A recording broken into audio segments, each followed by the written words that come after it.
Hey everyone, I'm Nick, and this is C++ from scratch. So in this episode of the series, we're going to be talking about namespaces. So one of the issues that we can run into when we start working with larger projects is naming conflicts.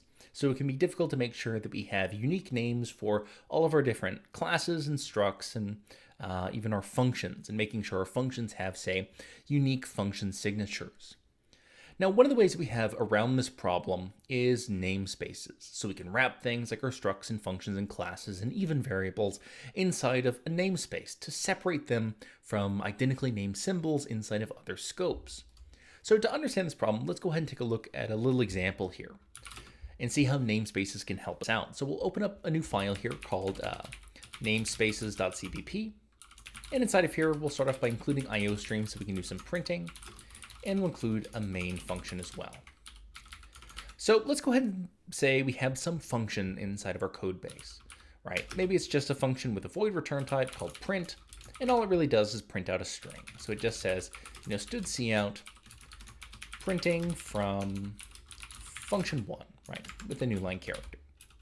And let's say that somewhere else in our code base, so maybe in a different file someplace else, but everything's being compiled together, we have another function, right? It's also called print, but this one prints out a different string. So it says, std cout, and then it prints out printing from function 2 in this case, right? So it's printing out a different string.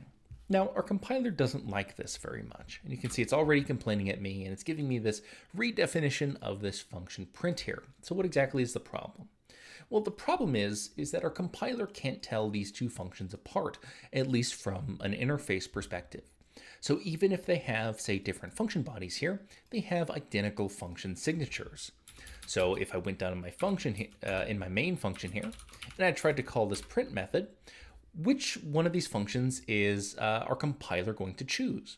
Is it going to choose this one that says printing from function 2, or this one that says printing from function 1, right? Our compiler can't tell these two things apart because they have identical function signatures.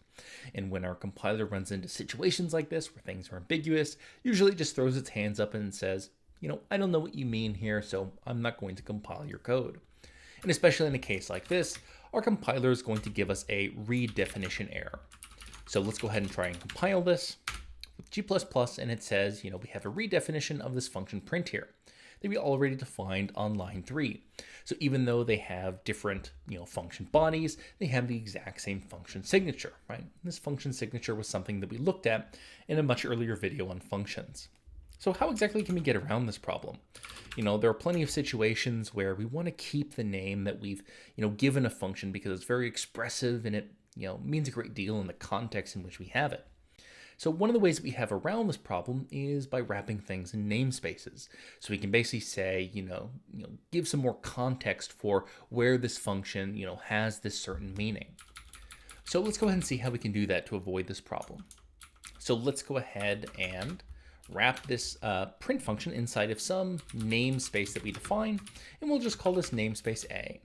And then we can go ahead and just move this function. So we'll just delete it and paste it up here. Let's also shift it over a little bit. So we've wrapped this function inside of this namespace A. So we've separated it from this other function that's defined in this global namespace here.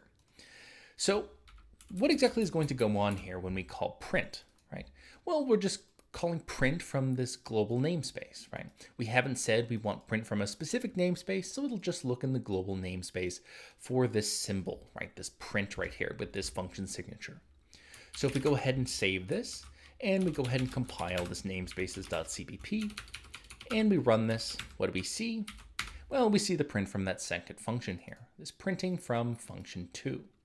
So how exactly do we get access to, say, some function or class that's wrapped inside of a namespace?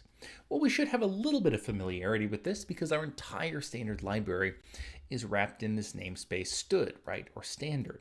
This std : cout, right, is a great example of this.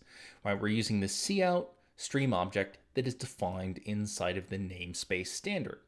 So if we want to use something, say, from our namespace A here, we would just have to qualify this print and say we want to use print coming from namespace A here.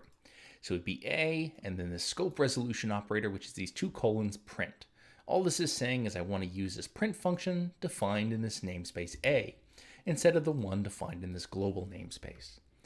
Okay, so let's go ahead and save this, and we can go ahead and recompile this namespaces .cpp, and we can run our code. And you can see we're running our first function now, that one that we defined inside of our namespace A. Okay, so that's going to go ahead and do it for this time. It's a little bit about namespaces, right? And how we can use it to avoid things like naming conflicts. And we can do this not just for functions, we can do it for things like classes and variables as well. Now below the video, I'll go ahead and link this page from CPP reference. And of course, you can find this and any of my other examples at github.com/coffeebeforearch. So you can see I've got a repository here for CPP from scratch. But that's going to go ahead and do it for today. As always, I'm Nick, and I hope you have a nice day.